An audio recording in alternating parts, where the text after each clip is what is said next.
Thank you for joining For Our Special Kids, where we openly and honestly discuss the magic and the mess of raising a child with special needs.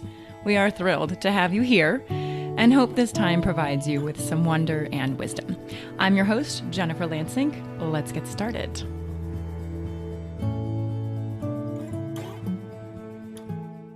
Did you know that your angel team has messages for you?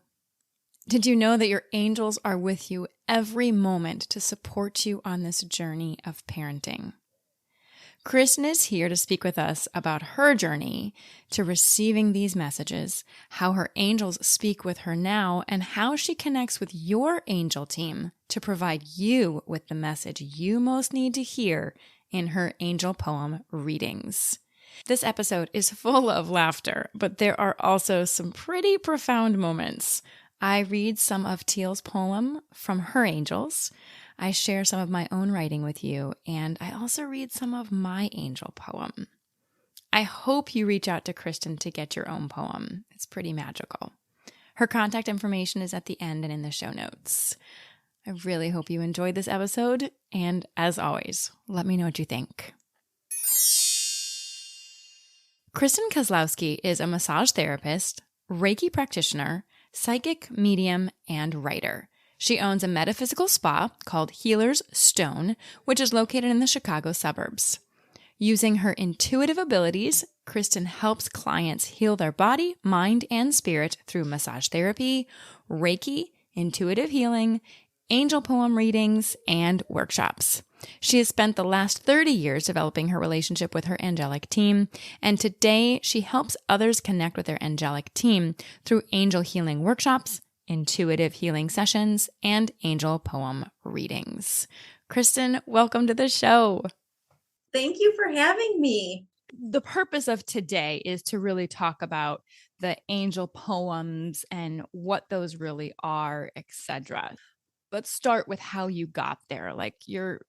What happened? How did you figure out that you could do this, and what really are angel poems? That's a great question. I think I've been on this lifelong journey to develop a healthy and beautiful relationship with my angels. That is what I've come to realize. I began as a writer when I was very young. I think I published for the first time when I was maybe 12 years old. Definitely middle school age. So yeah, I knew out of the gate that I had a writer's path. And even when I was very young and writing, I noticed that there was a very profound difference when I sat down to write as Kristin, who had an idea or a character that she wanted to write about. And when I sat down just to write and had nothing in mind. And when I sat down just to write with nothing in mind, when I was sort of concentrating, had that sort of open mind, that sort of blank page, very often I would start to hear words come not from me, but through me. And I would just be given these words just line by line, sentence by sentence, until in the end I had something whole and tangible, and generally much better than anything I sat down to write. I know. And as a kid, I didn't think too much of it. I just thought, this is how it is. And as I got older, maybe a teenager, early 20s, and I started reading more memoirs and autobiographies about other writers and musicians and artists, highly creative people, I realized that they speak about this often, right? And in the old way, they would say they had a muse, right? Or an angel helping them. And in a new way, they would say the universe was speaking through me. So they changed the language a little bit. But I thought, as a teenager, isn't this cool? Because I'm a highly creative person, I have this extra person helping me out, this extra being. Again, I didn't think too much of it. I just kind of, okay, that's cool. And I went on with my life. And I went to school. I got my bachelor's in English, got out of school, got a job, went back to school again, became a massage therapist. And then I'm in my early 20s and I started noticing something.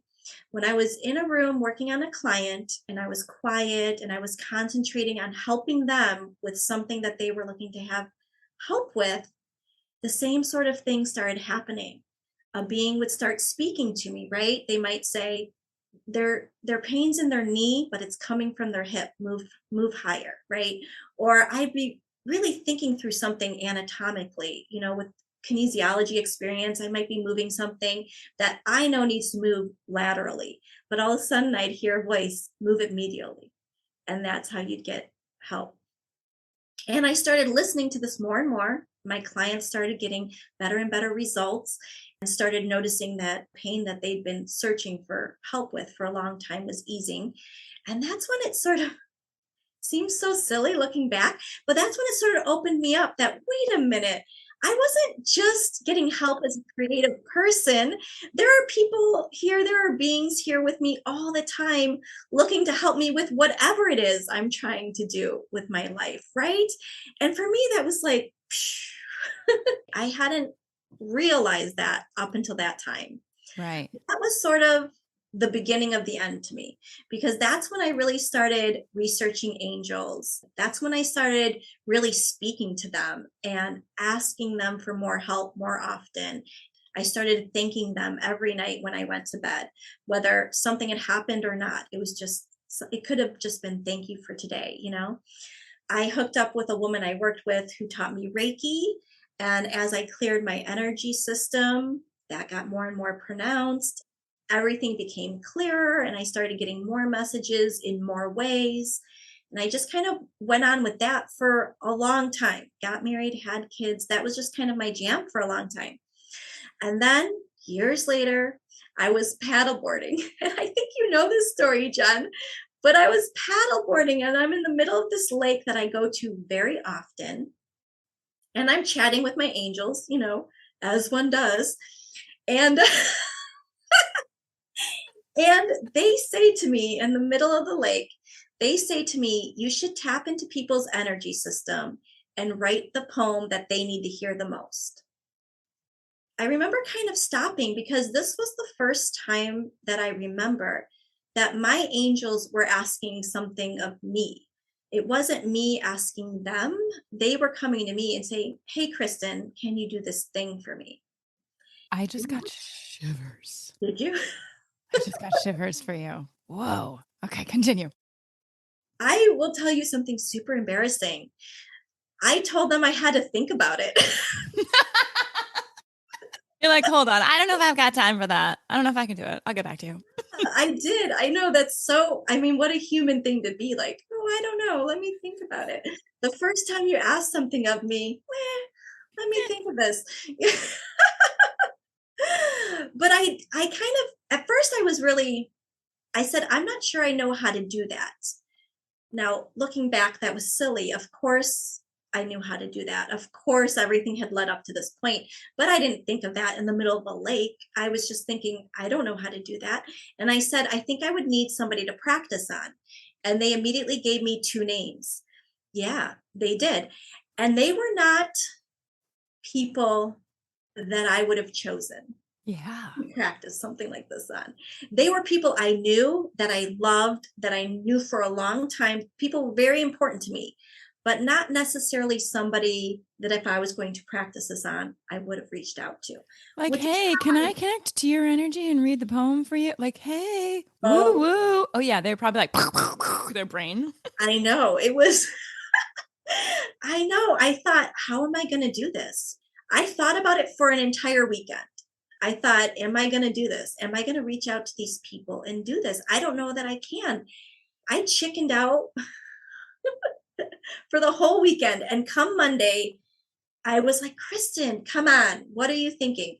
I realized in that moment, again, it seems so simple looking back, but in that moment, I realized that they weren't asking me to practice on anybody. They were asking me to do this. I was saying I needed somebody to practice on.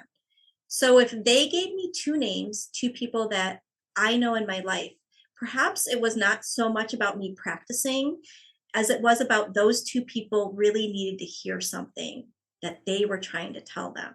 And those Yeah. people weren't getting the message. That's when it changed for me. That's when I decided, oh no, this is something I can do. That's when I sent that awkward text that you were talking about. And it said, hey, I have a weird question for you. I would like to tap into your energy and tell you the messages that spirit wants you to hear the most. And they both responded the exact same way. Yes, that is a weird question. Yeah. And then they both said, yes, it's fine. Go ahead. The next morning, I woke up, I went to my favorite meditation spot. I got into a meditative state. I tapped into their energy much the same way I would when I'm doing Reiki, which I'd done for 20 years. Why I thought I needed to practice it, I don't know. And then I just said to my angels the same thing they said to me. I'm ready to hear the poem that you want them to know the most. And they just started speaking to me. And it sounded exactly like it had my entire life. It just wasn't my angels and guides anymore. It was theirs. And that's how it all started. Yeah. Whoa. I mean, that's so cool. So, as you are going through the story, I'm getting like waves and waves of shivers, which is really fun. Which is obviously for people that are listening that maybe don't know what my shivers mean. It usually means like, whoa, someone's really on the right path, or I'm getting a message right now that's really intense and perfect for us or me. So, I love it when that happens. As you were talking, I'm like, oh, it's automatic writing. It's what I call automatic writing. It's me tapping into after meditation, opening up and grabbing my journal. And then all of a sudden, these messages start coming through. And I love, though, how you share your story that it took over 20 plus years, which cool. Not that we all need to like pick up on this tomorrow. So you got some time, people. But, but also, it isn't just when you sit down and write. And that's for me probably the biggest aha that I just had was so when I am doing my movement work with people or cranial sacral work, or if I'm just walking into a grocery store and all of a sudden I get these messages, it can happen all the time. It's not this separate, oh, it only happens after I meditate. Absolutely. Absolutely. And I think it's a testament to your strong relationship with your angelic team. And the more you trust them, the more messages they send. And I think they communicate with us on so many things, so many levels. Like you said, it can be at the grocery store, it can be at the business meeting, it can be when you're with your kids, On a paddleboard. it can be on a paddleboard. Yeah, I'm glad you didn't fall off. Yeah. So, who would be an angel team? So, for those people that are listening, who's part of your angel team? Do you have names for them? Is it just this collective? For you, who is it? Yeah, so for a long time, I just referred to them as my guardian angels. That's what I said. And then I did at one point start asking for names. Now, do I always know which one is helping me, talking to me? I don't find that important. So I don't always ask. I some days thank them individually, some days I thank them as a collective. Um, and I started to learn that when, a certain one taps me on my shoulder, they have a certain name. One that taps me on my head, they have a certain name. I I do notice the difference when it's an angel. I feel a different way than when it's a spirit guide, right? So spirit guides are more people who have lived before, but they're in the spirit world now and communicating with us. And angelic beings did not have a human life as far as I know of. They're a different being. Um, so they're both on my team. Both of them, speak to me fairly often. Both of them are very, very in tune with what I'm thinking and what I'm feeling, and they're very focused in their message. I don't get different messages from different people. If I'm working on something, they all are screaming the same thing at me. They all want the same goal. And I think that's super cool to know that they do work in conjunction with each other so well. I don't know, it's the ultimate teamwork. I think it's amazing. I like to call I like to call out just to my spirit team because for me, I am really new on this journey, and so I don't know the difference between my angels and my spirit guides. Or my those in spirit, etc. I don't heck, my words aren't even right, but it's my spirit team for me. Like I'll just say, okay, guys, I need the spirit team to come through, or I'll go to bed and be like, thanks, spirit team, or whatever. I so if you're like me and you can't really separate out who's whom. It's okay, who from A from B and B from C. Absolutely. I don't think they take any offense to it at all. I Yeah. think they are just happy that you're reaching out to them and trying to make the connection. I think they are very appreciative of all of that. What types of protections do you set up? Is there, and so if someone said, okay, I would love to go into meditation and maybe start hearing from my team, do you set up protection? Do you say a little prayer? Do you believe in that? Yeah, I will say that I don't spend a whole lot of time in the formalities. I do kind of say to my angels, protect and guide me as I communicate with so and so's angels. So, in that way, I feel very protective. I don't set up too much other than that. I like to let things pass through me. And so I more envision myself like gauze, everything just kind of goes through me. Nothing sticks to me, just kind of whoop, goes around. And in that way, and then once in a while, if things are hanging around for any number of reasons, I don't know that they're coming off of me or not, then I clean those up separately. But I don't spend a whole lot of time setting up a whole lot of protections because for me, it just kind of limited myself. And for me, it just worked better to just see myself as gauze and everything just kind of floats through me. Yeah, right now I'm thinking about pus and infection, which is hilarious when I think about gauze. I imagine so, yes. That's just gross. Okay. I completely agree with you. I do think there's some yucky stuff out there, but I just don't focus on it. And I set up a quick little protection and I'm like, all right, we're good. Let's go. Yeah.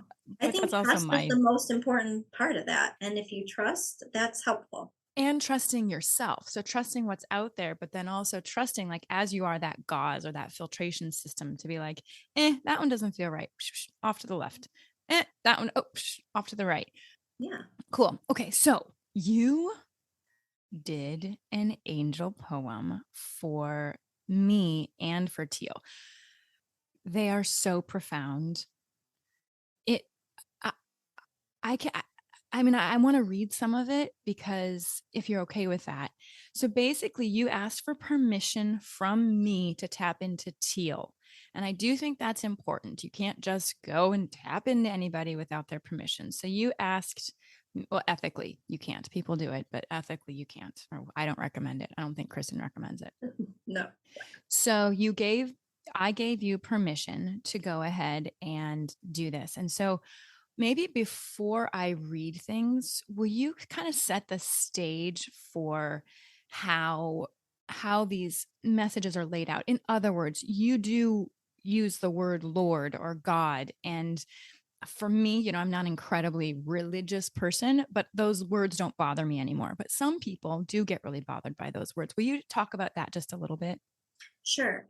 So, what I do is I go into a meditative state and I tell your angels and guides that I'm willing to hear the messages they want you to know. Most people, I say the messages they want you to know the most.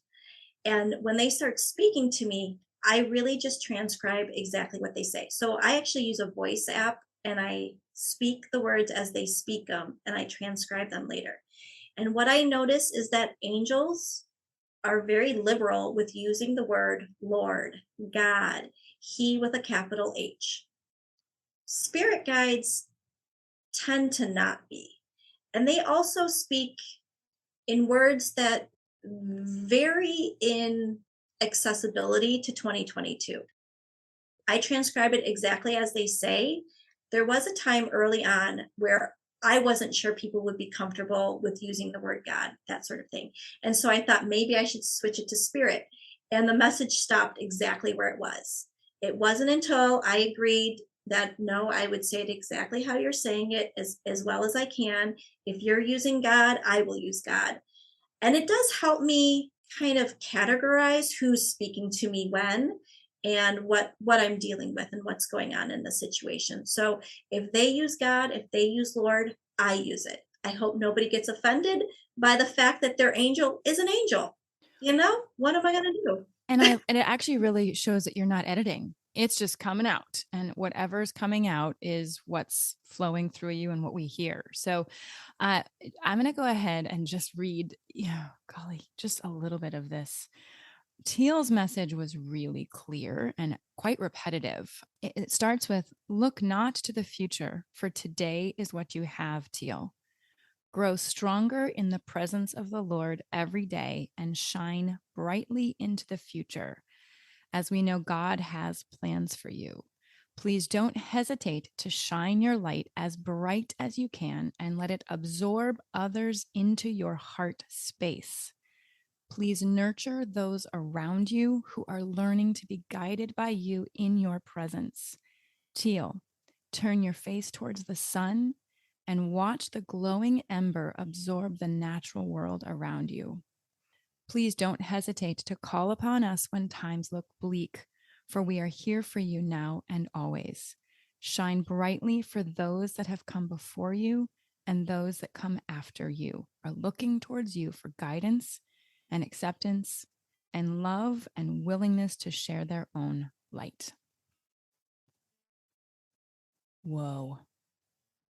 Yeah, she had some beautiful messages. And I do agree. Her poem was very focused on kind of one message. There was a couple other, I think, that sneaked in there a little bit, but it was very, very profound in its singular message. And that is a little unusual. That is a little unusual. And it was like, make haste. There was a lot of don't hesitate, shine your light. Don't hesitate. Don't let other people sway you. Shine your light, and we will get everyone that's not on board later. I mean, it was like, whoa, over and over and over. So the morning that you sent me the poem, Okay. I had gotten a message in my automatic writing when I had meditated. So this, like, literally, I think we were probably doing it about the same time. I got this message. Go towards the light. Go towards the love and respect and kindness direction. It is so easy and so profound. See the goodness in everyone. That is what Teal is. That is who she is at her core. That is why she connects with people so quickly and profoundly. She is the one who brings the light. She is the selenite. She is the one who shines even when no one or nothing else is shining. She is the next being that will change the world. She doesn't need to go see the shamans to get healed. She needs to go to the shamans to heal them. She needs to see all of these people, these healers, to introduce them to a new world that is coming. She is the new world. That is so similar. That is so similar. But I didn't read it all, but like there's so much about like turn away from the darkness. It is about the light. She is the light. And when I automatic write, I start with just like messages that I'm getting, and then it changes into stuff that it sounds a lot, I mean, not nearly advanced as what you're doing, but I'm getting those messages, and it was so aligned with what I was just blown away. I was like, what? I came out and read it to my mom. I'm like, Mom, I gotta read this to you. It's crazy.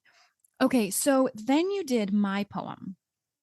It's just so fantastic to then read how my poem basically says, I mean, at one place it says, please nurture Teal as she journeys forth on her path and understand that others will follow her with love in their hearts and guidance in their souls by us and by those like us who seek to change the world for the better and enlighten the darkest corners of the globe.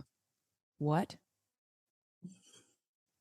I mean, it's like you were in our heads, but that's when you kind of sit there and go, you can't make this stuff up. As Denise Carell says, you can't make this stuff up. Like you connected to our angels. They gave you messages. And then I just happened to get the same message that day. They're all on one team. Oh, interesting. It's the best teamwork. It is the best teamwork. And they honestly know what's in your mind, what's in your heart. And so it's easy for them to transfer that to me. It's easy for them to say, this is what's on their plate right now. This is what Teal's dealing with. It is so easy for them. We make it hard, but it's easy for them. So do you tend to do kids and moms or dads, or is this a first time? That was the first time I did them like together at the same time. I do a lot of spouses. And because a lot of my clients come word of mouth, I've done whole families really sprawling, but not at the same time, not looking at them side by side. Although often a client will come to me and say they compared theirs with their dads or their spouses and things like that. But that was the first time I'd done them at the same time. And yours, I did ask for the messages that you needed to hear as a parent the most. And that was the first time I was doing that, sort of not opening it up to your life as a whole, but this sliver of your this aspect of your genness. Well, and they literally said the first line is "You're a great mother, Jennifer." I mean, boom. No, isn't that beautiful? And We could have stopped right there. I We could know. have just been I was like, actually, the first I cried because I knew these were my angels. I knew this wasn't what you were telling me. I mean, I know you think I'm a decent mom, but but it's what my angels knew that I needed to hear. And I think that's how you phrase it is so powerful. It's not, oh, what does Kristin think my angels need me to hear? It's angels of Jen. What does she need to hear right now? And as a mom of a child with special needs, I need to hear over and over and over that I am a great mother, that I am doing the best that I can, that I am being soft and compassionate and understanding and all of those things. And that's exactly what it said the first like 3 or 4 lines of the poem. And that just really is so empowering, I guess. And something that if anyone is struggling right now in their world with their child or with their circumstances or with their adult child, reach out to Kristin because it's just a really pure message and it does just resonate and like touch the inner part of your soul when you read it. Yeah. And I think people come for guidance, but they leave with comfort. And I don't think they expect that. And I think 9 out of 10 say the exact same thing you said. I cried when I read it because it touches a level of your soul that you're not expecting. You think you're just going to get, oh, what should I do about this or that? But what you feel is so much more than that. And that's because they know what you need at that time, right? So, yeah. It's beautiful. It is beautiful. Just an honor. I was one of your not one of your first 2 practices, but you did send me a poem a Yeah. couple of, maybe like 6 months ago before. I think it was probably a year ago. I think it was the summer. Was it a year ago already? Well, I the think it same was. thing happened. I actually opened it up and just read it. And you're really cool about saying you need to read this when you're alone, when you have space to process it. Are you still working with people afterwards to help them with interpretation, or has that kind of not been something that is necessary anymore? What you received for this poem was a lot like what people will receive. So I give you in a Word document the entire poem for you to read on your own. But in the email, I sum up things that seem to be repeated, seem to be more important. At this point, I've done, hundreds. So I can see very quickly when something is unique to that person. So it stands out to me very easily. So I do try to highlight those things. This is very unique to you. So maybe pay attention to this a little bit more. And then if people still have either, of course, if anyone has questions about the poem, they can always reach back out to me. But some people want to go deeper into it or deeper into a circumstance in their life. And so then I will sometimes meet with them via Zoom and we'll do just like a live reading where I'll hook up to their angels and they can ask me whatever. And we'll kind of sort things out for them in that way. But we always start with the poem because I just think so much can be answered when you read that poem because it's what they already asked me to do. That's in my mind the most important thing for me to be doing right now. It's a genuine gift that you're providing. It's really incredible. Thank you. So, what else are you doing right now? And, a lot of what we're talking about is for anyone.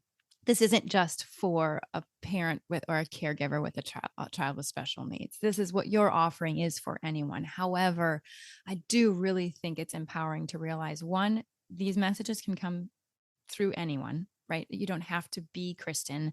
You don't have to be a certain person to get these messages. We're all surrounded by these spirit teams. We're all surrounded by the angels if we just open ourselves up and say, hey, angels, you got any messages for me? Hey, I mean, they're going to be so excited because how long have you been ignoring them? I mean, think about it. You say something to your child 1,500 times and they ignore you. Well, how many times have your angels been saying things to you over the course of your 30, 40, 50 years and you've been ignoring them? And yet they're still there. And they're still there. Can you imagine the They'll first be time? there. And the first time you say, hey, angels, you got anything for me? They're probably going to like dance around and do like a total happy dance because you're finally listening. Absolutely. Or maybe this is the first step, right? So maybe reaching out to you and getting an angel poem is the first step to then have someone feel like, okay, you're right. I do have this. This isn't coming from Kristin. This is coming from my angels. And that might be a really good step for someone who's thinking, I don't know if I can actually connect to my angels. Well, I do teach workshops if anyone is interested. So I do those. Sometimes I do them on Zoom. Sometimes I do them in person in Chicago or the Chicagoland area. So it really just depends. But I do that. And if you get an angel poem from me, I have a group that I just started not too long ago on Facebook where you can connect together with other people who've gotten the angel poems because it is important to me to have a good relationship with my angels and my spirit team. So I do talk a lot about receiving messages and what that looks like or feels like for different people. And so it's a little bit that, it's a little bit, sometimes I'll give you a challenge, to receive a message for this or that in the group. And once in a while, I'll go live on there if you have any questions and we'll just kind of chat, or I'll hook up with your angels and ask them for you if you're having trouble communicating with them in any way. So if you get an angel poem, it also gives you access to that group if you're on Facebook. So I want to be a part of that group now. Can you please invite me, please? I didn't even know that was an option. You also do distance Reiki and distance healing, and I know you do all sorts of other things from the spa, whether it's in face-to-face or not. So anyone in Chicago, my gosh, definitely reach out to Kristin. But I do love that you're offering distance opportunities and healings, etc. How can people find you? The fastest way is just to visit the website, which is www.healerstone.com. So that's two S's, healers and then stone. And you could always, email is a great way to reach me too. So that's just Kristin, that's with two I's, at healerstone.com. So lots of doubles. Two I's and two S's. I mean, it's kind of lucky. Doubles It are is. good. So I like that. Very strategic. I Well love it. done. Yeah, me too. You're on Instagram or only Facebook? No, I'm on Instagram too. They're both Okay. at Healerstone. Healerstone. Okay. And we'll put all of that in the show notes for people, but sometimes they don't access the show notes and it's good for them to hear it. Finally, well, actually, hold on. We need to honor your other podcast. So you started this whole conversation because you're a writer and you're published at 12. Are you kidding me? That's so fun. So you're also a writer, a fiction writer, and you write all sorts of other things. Will you tell us about your podcast?